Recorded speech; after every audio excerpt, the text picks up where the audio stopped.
Hello guys, দেখুন block বসানো হচ্ছে।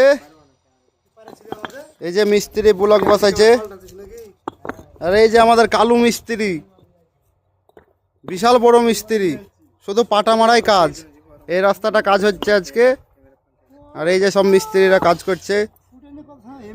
এতটা বসাইলাম আজকে খাওয়া দাওয়ার পর এসে। ভিডিওটা ভালো লাগলে একটা সাবস্ক্রাইব, একটা শেয়ার আর একটা কমেন্ট করে দিয়েন, আর একটা লাইক। বন্ধু, অনেক আশা নিয়ে এসেছি ইউটিউবে, একটু সাপোর্ট করো, গরিব মানুষ। এক্ষুনি রুমে চলে যাব, টাইম হয়ে গেছে। এইটু ওখান করবো আজকে, দিয়ে চলে যাব রুমে। এই রাস্তাটা কালকে হবে আবার কাজ, আবার কালকে সকালে দেখা হবে বন্ধুরা। তাহলে